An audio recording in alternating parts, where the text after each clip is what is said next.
reason why we chose the year 1886 is because of everything that happened before, but also what's going to happen after. Life changed from the Industrial Revolution in 1848 all the way through really to the First World War. The Victorian era, the city itself, the booming Industrial Revolution, you're kind of on the cusp of the modern era. At the same time, you sort of have this like lingering sense of mysticism. We definitely drew from a lot of that stuff.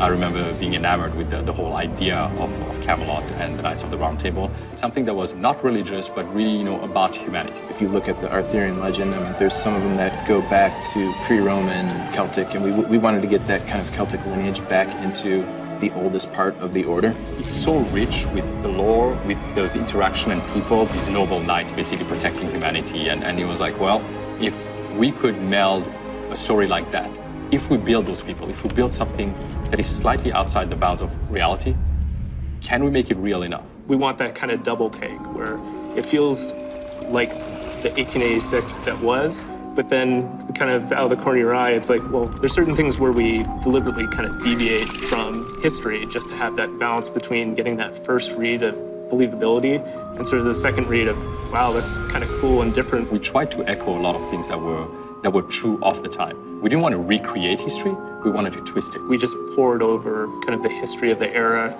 maps, the layout of London. Understanding the city, understanding really how it was laid out. We went to London with 20 people, location scouting and shooting extensive amounts of photos. If you hadn't been there, you have to go there to understand what life is like, what it feels like to walk in the streets, because a lot of it still exists. There's so much history. You can kind of see the layers of time and the layers of architecture built on top of each other, even at that time. We poured over period costumes and did photo shoots, not only capturing all the intricate details of the costumes, but also how people moved in them. A lot of European militaries at that time, they had these just a lot of craftsmanship, a lot of symbols and patches, and a lot of embroidery.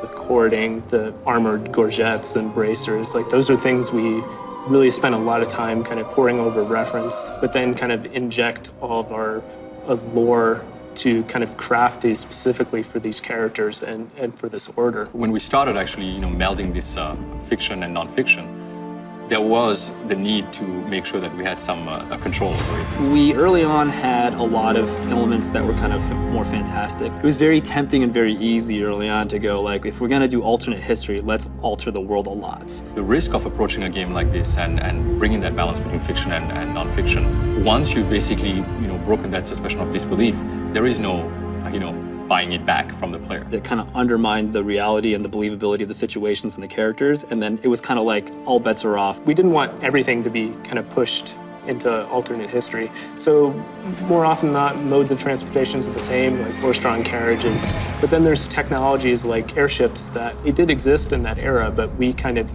pushed them ahead in the time frame. We brought in things that were potentially, 2-3 decades ahead of its time, brought them back into the 1886 era.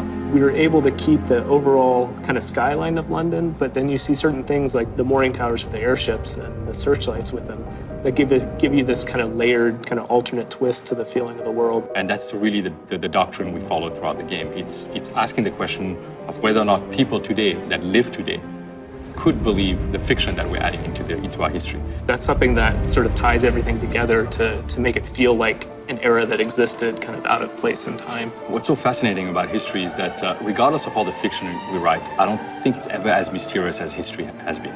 You can go back and read books about events that have happened in the past, and they're really never 100% true.